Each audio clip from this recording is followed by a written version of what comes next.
isn't philosophical belief just a crutch for the psychologically weak? I think there are two responses here. One is more on the surface. Speaking literally and not politically, I would call it superficial, but it's right. It's right, it's correct, and it does the job. And then there's a deeper issue that I would like to try to explore.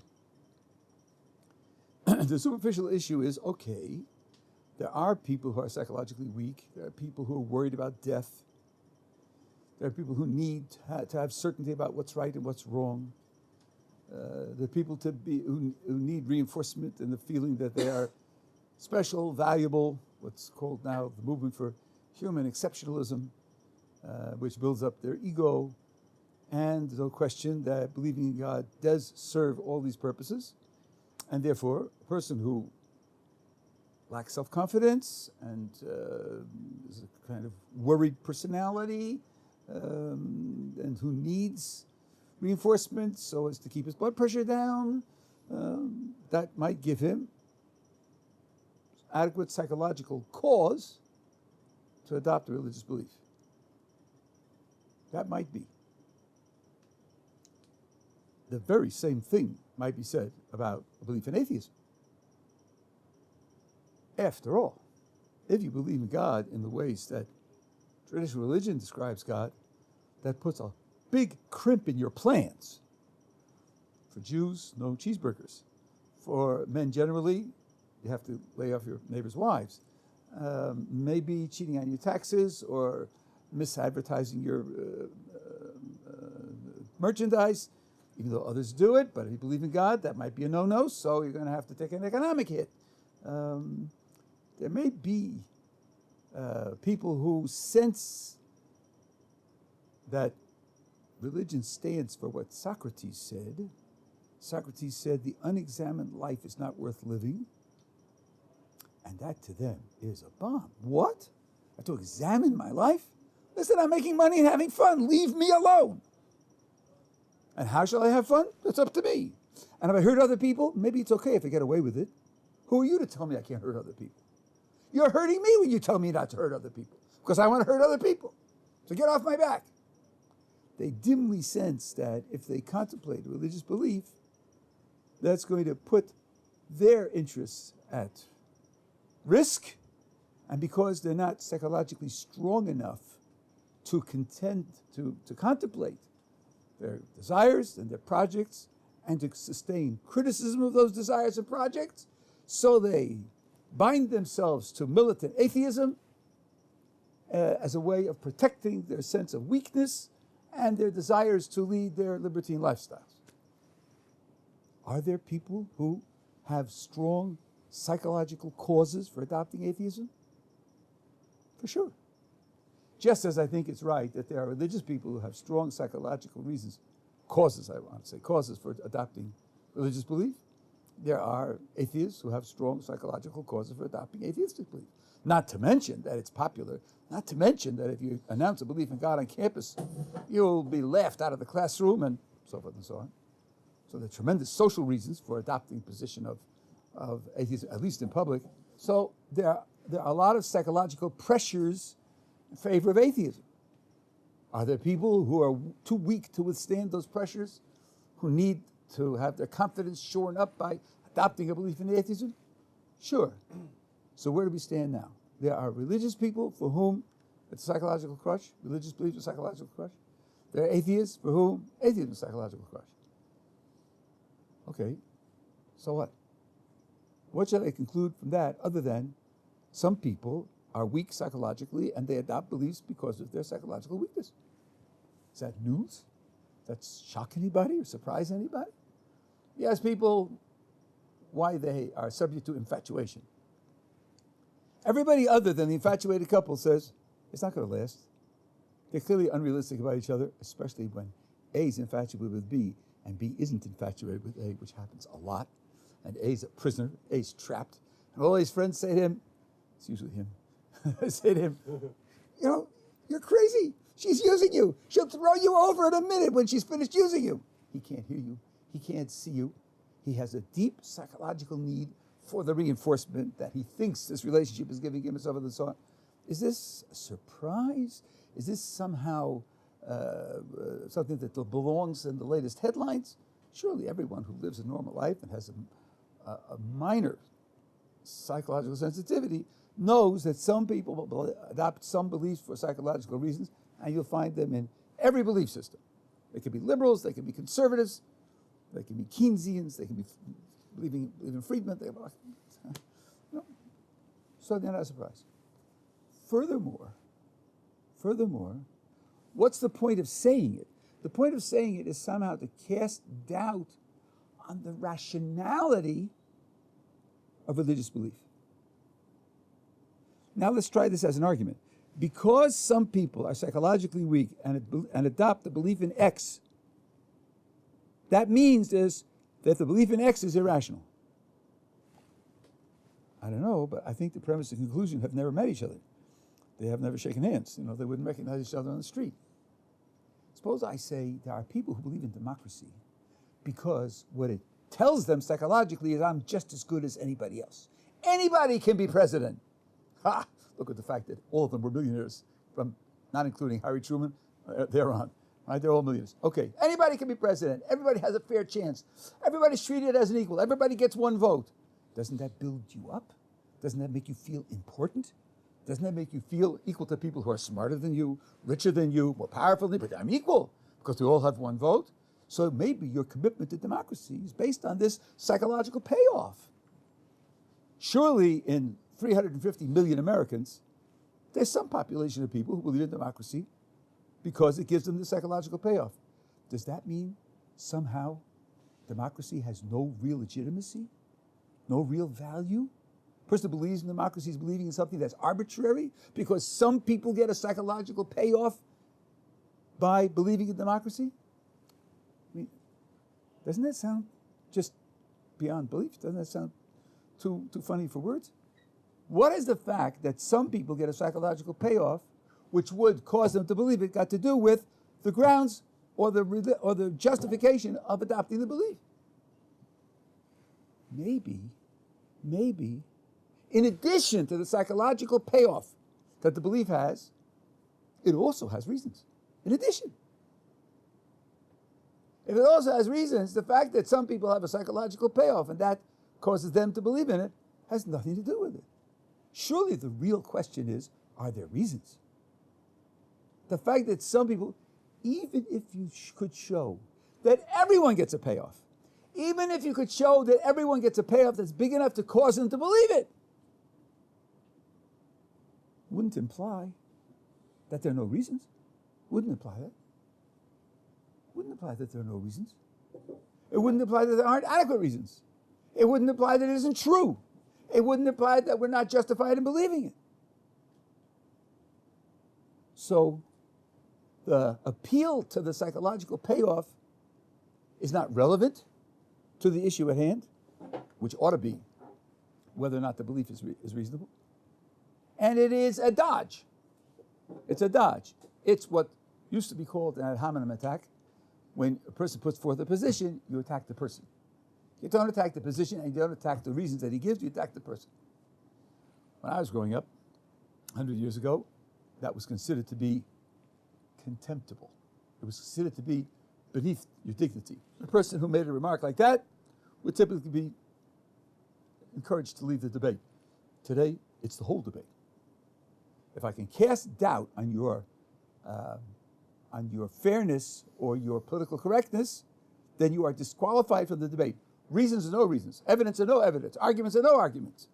So, for example, in homosexuality, one of the favorite techniques of the people who support gay rights, when you criticize them or their position, to say you're homophobic. Homophobic is a psychological condition that they discovered, and their discovery could be put in scare quotes because it might be fantasy, where a person who criticizes homosexuality is a person who dimly perceives in himself homosexual tendencies, homosexual attractions. And he's so horrified that he might be a homosexual, and he knows the penalties for that, the social penalties, that he's got to prove to himself that he's not a homosexual, and he does that by attacking homosexuality in any way that he can. And that's what motivates him to put forward arguments against homosexuality. So when you start to give your arguments, your evidence, your surveys, and so forth and so on, they say, oh, you're just a homophobe. Now suppose he says, you're right. You're absolutely right. I do detect homosexual tendencies, and I'm afraid of them, and I do want to prove that I'm not a homosexual. That's correct. Now, here are my statistics, here are my interviews, here's the criminal records, and so on. What do you have to say about that? Shouldn't the argument go on after he has admitted that he's homophobic? What has his homophobic got to do with his reasons? If you have, when I've been accused of this in discussion, I said, okay, you're attacking me for being a homophobe. That means you agree with all my reasons. You have no critique of my reasons. That's why you're attacking me. So that means you accept all my arguments. And you ought to accept all my conclusions. Yes, I'll go for therapy for homophobia. But in the meantime, so he has nothing to say about my reasons, but they use this to discredit the reasons. Once they attack you as a homophobe, they won't listen to you anymore.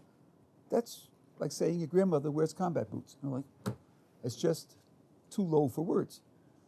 I would imagine that if chimpanzees could reason, even they wouldn't do that. It's just too low for words. And you can use the same technique that I used before. I have discovered a new psychological condition. It's called heterophobia. You know what heterophobia is? There are people, most often men, who are deadly afraid that they can't make it with the opposite sex. They're scared to death. A rejection kills them. So they fool themselves into thinking that they're attracted to men to protect themselves from this fear of losing out with the opposite sex. They don't really want men. They don't really desire men. They cover up the fact that they're afraid that they can't make it with women. Is anybody going to buy that? Is anybody going to use that to stop the discussion? Hope not. Homophobia is no better. The same thing is true here. The fact that you accuse religious people of having that kind of weakness, number one, it's extravagant to think that every religious person suffers from that kind of weakness. You have no evidence for that whatsoever. But even if he did, even if every religious person suffered from that kind of weakness, and even if that kind of weakness were sufficient to cause him to have religious belief, it would say nothing about the correctness of religious belief. What I am preaching here is to subtract this from the debate. Are we together so far? If anybody has any doubts what I've said until now, we should thrash them out. Or if they arise before I finish, we should thrash them out, because this is the key thing that I want to accomplish tonight, is to subtract this from the debate. You hear it all the time. Now, let's go through the elements, at least of Torah, of Jewish belief, that are going to frighten the atheist and lead him, because of his psychological weakness, to adopt atheism to protect himself against these propositions of which he's deadly afraid. Can I ask a question? Yeah. What do you make of recent, like the God gene, books like that, where they talk about how like we're programmed to believe in God? I don't think it affects your argument. What do you think of those things? Let me answer that in two steps. First of all, they claim that in these near-death experiences, the tunnel and the light and all the rest, they've discovered certain areas of the brain that are active when people have those experiences. Okay. Now let me ask you.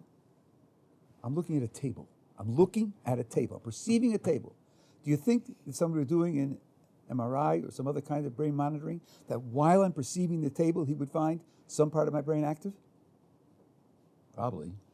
Otherwise, I wouldn't be having the experience of seeing the table. So the fact that part of my brain is active doesn't mean that I'm not confronting a reality. My brain is active when I confront realities all the time. Nevertheless, when people read, when they have these experiences, part of the brain is active, as if to say, and therefore it's just an illusion, therefore it's just a dream, therefore it's just a hallucination. Ma pitom. What's one thing got to do with the other? Now let's talk about a gene to believe in God. Is there a gene for logic?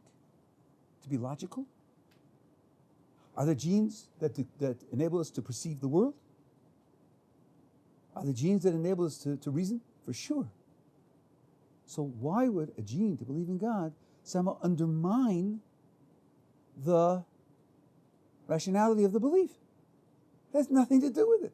Genes create in us all our abilities to confront reality and to form true beliefs about it. The only way in which a gene to believe in God could be of interest is if you already externally have shown there's no reason to believe in God.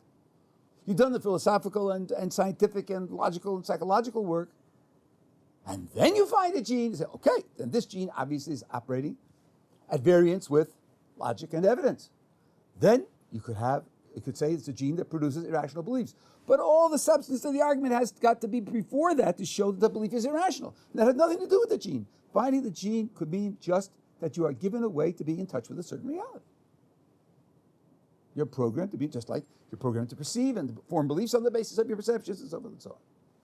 There's absolutely no way. It just distracts one from the real work. The real work is to discover whether there are reasons for or against. That's the work that needs to be done. Of course, I'm speaking as a philosopher, and I'm prejudiced in favor of reasons. If you don't share that prejudice, then I don't know what to do. But that's where I start from.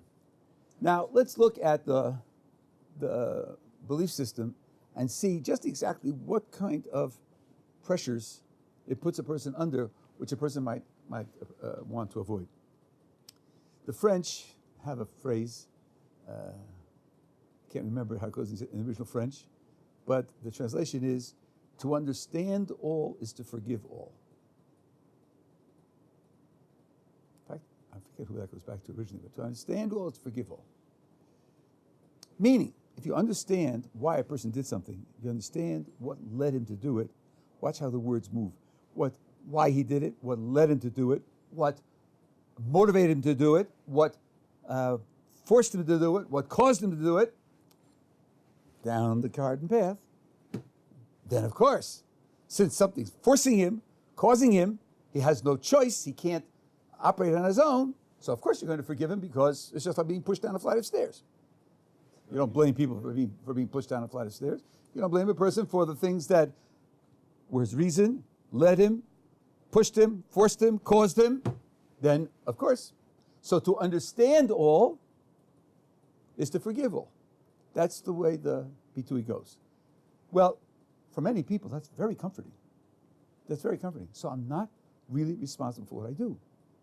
Whatever I do, it's my parents, it's my society, it's the additives they put in the food, it's the pollution in the air, and that's all just works itself out in what I do. Do I have to feel bad, feel guilty? Feeling bad and feeling guilty is primitive. It's barbarian. When you understand all, you forgive all, including yourself. You forgive yourself also. Then thinking about my past, evaluating my past, thinking about changing my past. What for? I don't evaluate and think to change things that happen to me by accident. They really happened by accident, I just dismissed them. According to this point of view, everything's by accident. So everything's by accident, then I just go ahead and live my life without any self-evaluation, without any self-criticism, without self-incrimination, and not for other people as well. You could see how that would take a tremendous burden off a person, especially the person who feels guilty for what he's done. It used to be very popular in psychology. It still exists in some places. When a person comes in crushed with guilt, what do you do for him? His sense of guilt is crippling him. He can't focus on a project because he has no self-confidence. His interpersonal relations are deteriorating. So you want to help reduce his guilt. The way that many psychologists choose is to say, I'll show you why what you did wasn't wrong. It wasn't wrong. And then, of course, you're going to have to feel guilty for it. You only feel guilty because you're convinced that it's wrong. Someone pushed on you a primitive morality, let's say the Ten Commandments, real primitive, and that's why you feel guilty. Outgrow that primitive philosophy, and you won't feel guilty. Outgrow that, and you won't feel guilty. You won't hold other people as responsible, and so forth and so on. Right? There are other ways to do it. There are other ways to expiate guilt. Other ways could include trying to make up for that bad action, repair the things that were hurt by the bad action, the people who were hurt, pay back the money or repair the damages, work to change your own character. That's another way of expiating the guilt. But it costs. It's hard. There'll be attempts and failures and more sense of guilt until the success is achieved. It's much cheaper and makes the psychologist much more popular to simply tell you nothing wrong with it. So the belief in our type of religion means, number one, you are responsible for what you do, and you can change, and therefore you have a responsibility to change, and that's hard. That's hard. And by the way, to understand all is to forgive all itself is worthy of some critical scrutiny. What do you take as understanding? What is your pattern for understanding? If you thought to understand is to know the cause, then you might have a case. To understand why something happens is to have a cause of its happening. If it has a cause, then indeed, if it's a person's motion, something a person does, and it has a cause, then it may very well be that he's not responsible for it. But who says that's the only pattern of understanding? Who says that's the only pattern of understanding? I'll tell you what John Searle says. John Searle is an excellent contemporary philosopher. He's an atheist. He takes positions that I don't take. He's a materialist. But he also has some very excellent things that I think are very worthwhile. He says, to understand a human action, a person does something. If you assume all understanding is causation, then immediately you have no free will. But there's another way to understand an action, and that is to understand the purpose for which it was done. What was the person's aim in doing it? An explanation is an answer to a why question. There are different types of why questions. Why do you earn money? One answer might be, my parents brought me up that way, they taught me that way, there are penalties in society for not earning money and I don't want to incur those penalties. Those are causes. Another answer might be, I want to support my aged parents. I have a goal of supporting my aged parents, and this is how I'm going to get the money to do that. That cites a goal. Citing a goal doesn't indicate that it's caused, and doesn't indicate that it's not a free choice. And that's another pattern of understanding. It's another pattern of explaining why someone's doing something. Says Searle, who believes in free will, you can explain an action without citing a cause. And then you are not committed to excusing everything. That's in his book, Practice of Reason. How can you do that if he's a materialist? How can you believe in free will? For him, everything is in the brain. The consciousness is in the brain, and purpose is in the brain. It's all in the brain. He doesn't explain how he does that. He doesn't answer the arguments of people who say it can't be done. But he says thinking experiences to the brain as digestion is to the stomach. Digestion is something the stomach does, and consciousness is something the brain does. That's all. He just says that. He doesn't give any detailed arguments. He just says it. I think it's a whole, and Thomas Nagel has criticized him for that whole. But at any rate, I'm using this as an example of how those who proclaim to understand all, to forgive all, have an interest in forgiving all. They want that. One reason for that is that it is a psychological crutch. If you forgive all, then you don't criticize and condemn yourself. You're not responsible to change yourself, and so forth and so on. Someone asked me, I don't think he's sitting here now, but a couple of weeks ago, he said, I understand the laws and practices of Judaism make you a better person, a more generous person, a kinder person, a person who pursues justice, but I don't get all these rituals. I don't get the necessity for all the things that don't obviously make you into a better and kinder and more generous and more just person. One key message of Torah, and I believe it's true for Christianity and Islam as well, is that what you see is not all that there is. Someone made the remark that Aristotle made as much intellectual progress as you can make without a telescope and a microscope. Just looking at the world, moving the world around, experimenting with the world, he was a gigantic genius. Maybe outside of Torah scholarship, he was the greatest genius in the history of the world. That could be. But he didn't have a telescope and a microscope. Ribbon Shalom. A gigantic amount of the world was missing to him. Today, no one would take that seriously as a model for what the world is. He's missing a gigantic amount of the world. Okay, we have the same perspective. With the telescope and with the microscope, you're missing a gigantic amount of the world. There's a lot more to what there is than the telescope, the microscope, the computer models, and all the rest. There's a spiritual reality. We live within that reality. We participate in it because the soul is spiritual. And that means that everything we do has an effect on this larger reality. So, you say, I don't see that washing my hands 3 times in the morning or not smoking cigarettes on Saturdays makes me a better person, a more just person, so forth and so on. But maybe it perfects the world by bringing it to its completion, given the sum total of what the world is. If you don't know that, if you don't see that, indeed, these actions will be meaningless. They will not have any purchase for you. Even though from time to time, you can perceive something in a general way, it is a matter of fact that Judaism has existed longer than any other human culture, much longer. And not only has it existed longer, which is really a relatively insignificant fact. That's a relatively insignificant fact. It has existed under conditions that should have made it disappear, conditions which, when applied to other cultures, have made them disappear wholesale. And someone said, some American said, if it ain't broke, don't fix it. If a car wins races, don't fool with the formula. If it's losing races, okay, change this wheel, change that thing, change the chips. It's losing race, but it's winning races. Be very cautious. You've got a winning model. We have a winning model. Now, what about it is winning? If everybody thinks that the social and psychological and family laws and so forth and so on are just nice laws for people, and the rituals are nothing, then it becomes an inexplicable miracle, God forbid. Well, we don't want to consider that Judaism is existing all this time, thousands of years.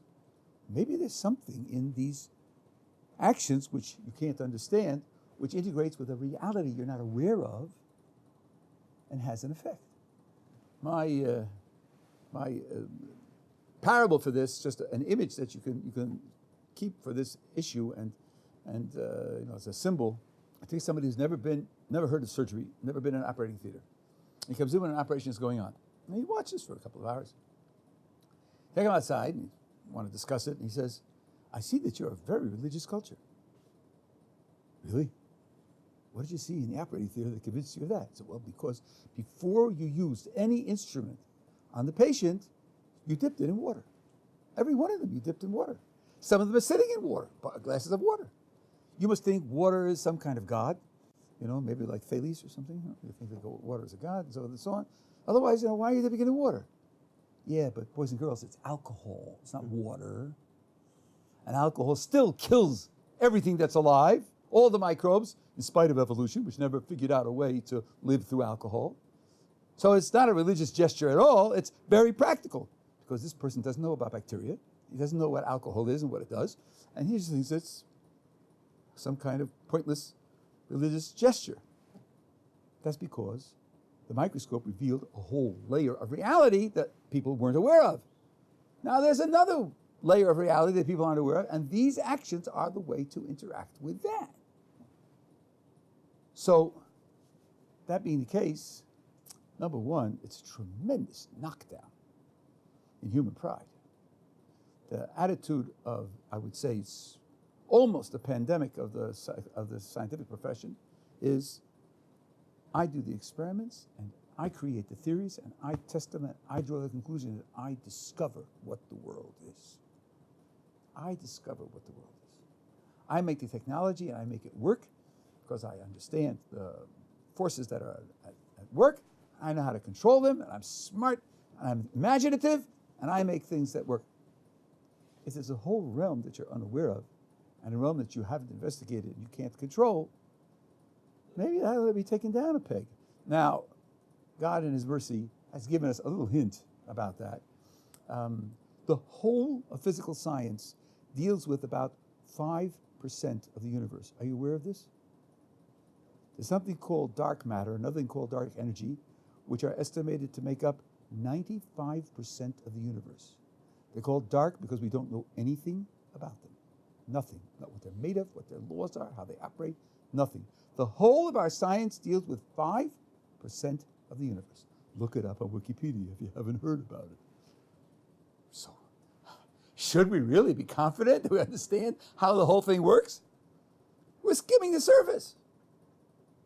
Should we be surprised when things break down, when things don't work? When we make discoveries which make the old ideas look just completely wrong, crazy, wrong-headed? Maybe we should expect that if we're not getting the 95%. But that's a tough message. It's something which a lot of people don't want to hear. I'll give you another example. Viktor Frankl. He writes about an experience that he had in the concentration camps during the Second World War. He wasn't working hard enough, so at least that's what the Nazi guard thought. So the Nazi guard picked up a clod of earth and threw it at him and hit him to get him to work faster. And he thought, I'm a psychiatrist. I'm an MD and a psychologist. I had a clinic in Vienna. He could have been one of my patients. And he, this ignoramus, is throwing a clod of earth at me to get me to, I don't know, pick apples faster, whatever he was doing. Viktor Frankl invested in his secularly verified identity, his secularly verified accomplishments. I'm a psychiatrist. He's not treating me as a psychiatrist. That undermines my identity, undermines my self-worth. Let me tell you something. The religious people who went through the Holocaust didn't have that experience. Number one, they didn't find themselves that way. And number two, the Talmud 1,500 years ago says, Halacha Esav Sodom Yaakov. We have to know that non-Jewish nations hate us. They hate us. So he expects it. He can deal with it much more realistically than someone like Frankl. Frankl isn't prepared for it because he's cut off from a crucial element of reality. But in this world, to be Jewish, to be different, to think of yourself as essentially a different kind of creature than other people, you can't open your mouth on campus. You can't open your mouth in social circles. Everyone will laugh you out of the room if they won't actually take action against you. It's much more convenient to pledge allegiance to the current politics. I won't call it current ethics because it's not ethical. But the current politics, the current fashions, and that's a psychological pressure. It's a tremendous psychological pressure. You were talking about a spiritual world before, yeah? And there's the difference between ethics and sort of like holiness. You know, like doing holy acts that say like ritualistic things that don't have an ethical element. There's some things that are ritualistic that... This is a mistake. This is a classical mistake. What this position forgets is that you have an ethical relationship with God. And you're a philosopher. You should know that. But that's not the point. But then it has an ethical dimension. Every commandment has an ethical dimension. Every commandment is such that if a person knowingly and deliberately violates it, he's a morally bad person. Okay, apart from that, Okay. let's say if we take like you know, someone who, let's say you pray or something that's like, say, an amoral act, apart from the reason you just gave. Yes.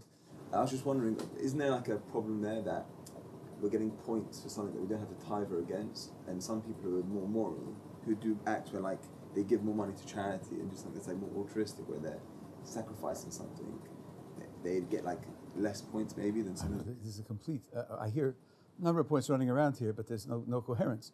I can lose a great deal in keeping Shabbos, and I can lose money, and I can lose friends, and I can lose soccer opportunities. Why wouldn't I lose in what you would call the between man and God commandments have nothing to do with other people? The sacrifices can be equal on both sides. And if I do nothing nice for somebody else, he may pay me back, so I may get a profit from that. There's absolutely no differential in what I lose, give up, and what the struggle is to be able to fulfill between the ones that involve other people directly and the ones that don't. There's no differential like that whatsoever. And number two, you're only given points for struggle. So if it's easy, whichever kind is easy, many people find it easy to be kind to other people. They find it natural. They're very naturally sympathetic.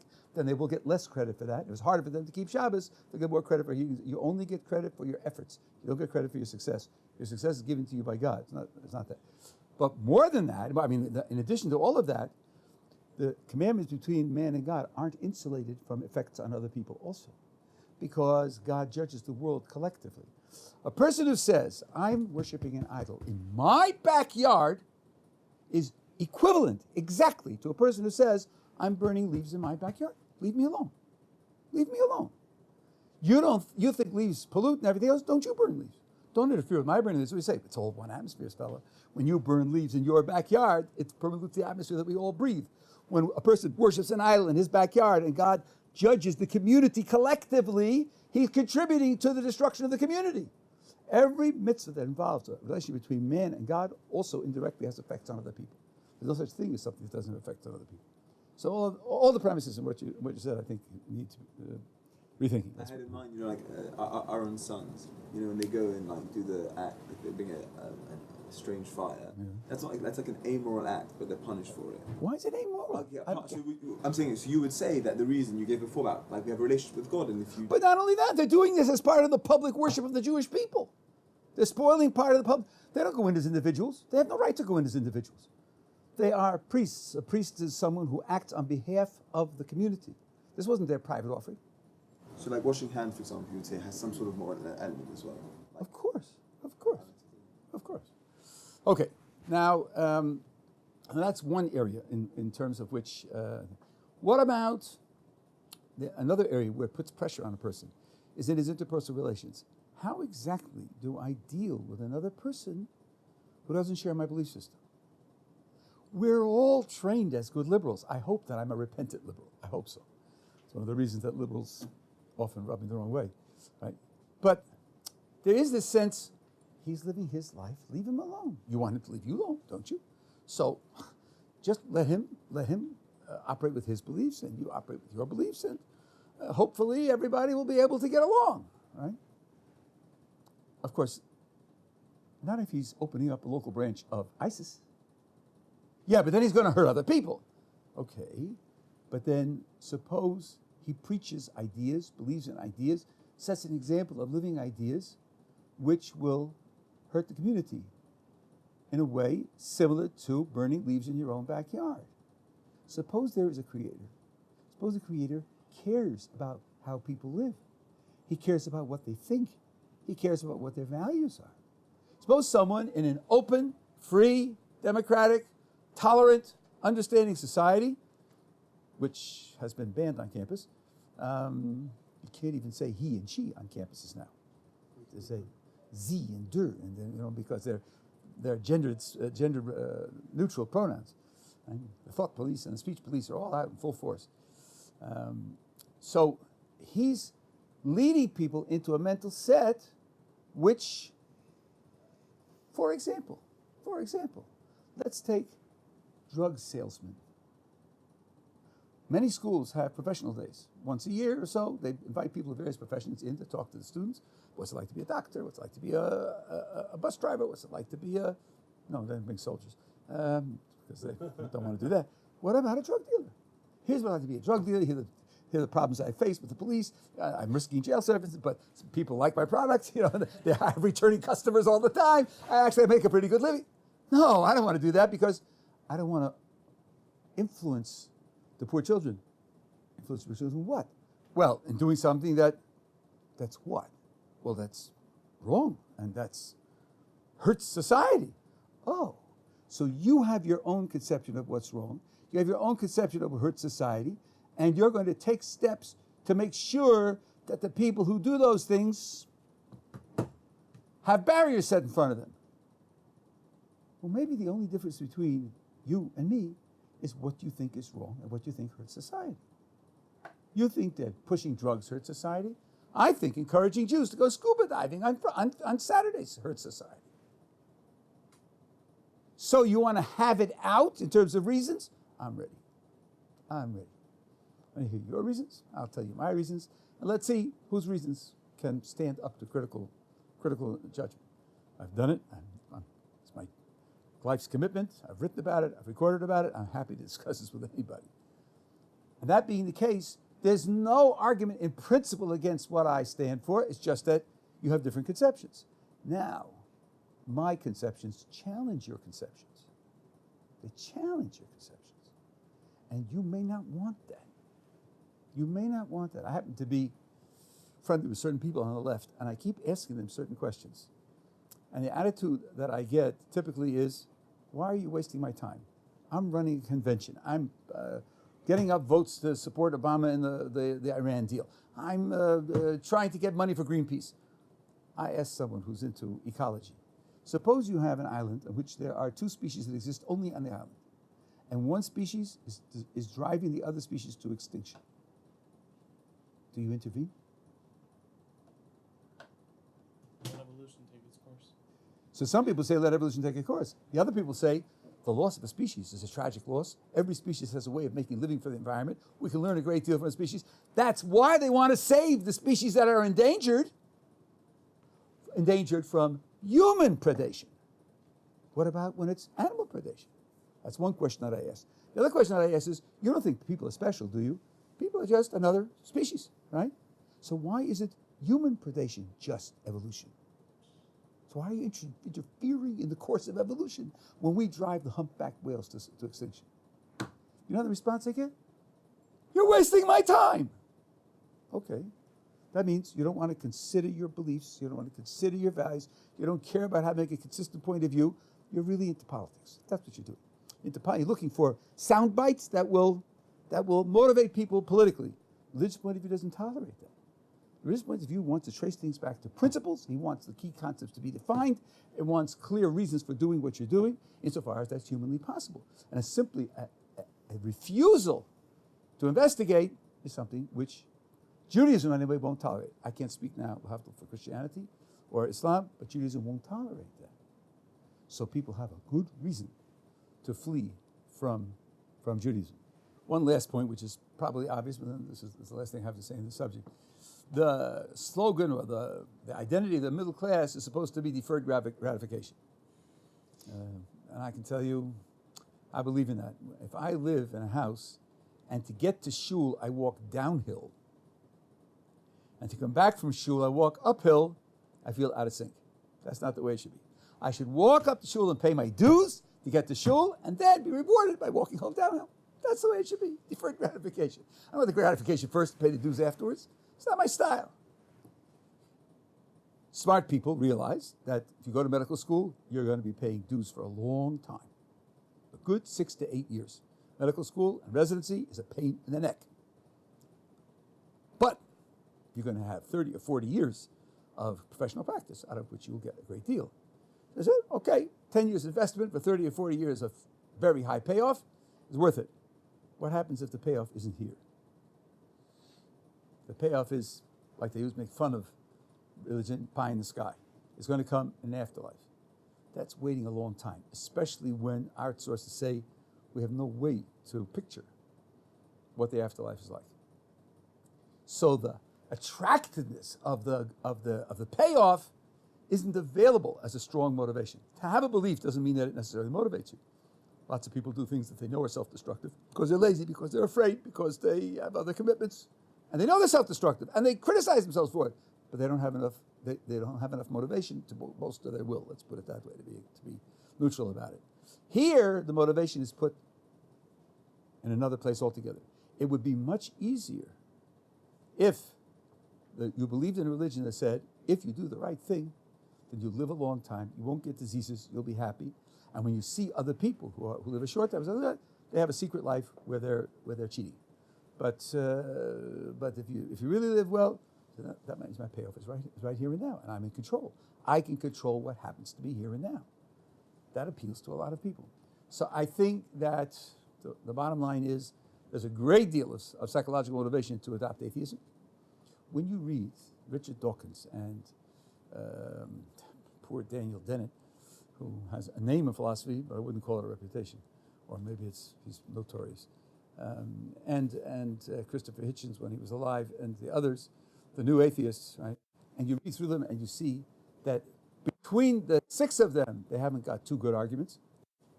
Certainly not about religion. They don't cite any religious sources. There are no footnotes to religion, nothing. They haven't read any religious works. So obviously there's a strong psychological element there. And here I can pin it on the psychology because they write in defense of their beliefs and use no good arguments. They actually lay out their beliefs and they argue for them, and the arguments are primitive, childish.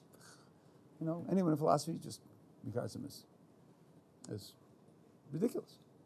So then there it really is based on psychology. So they reveal the fact that there's a strong psychological element, and the argument that religious belief is based is a psychological crutch simply is a worthless argument.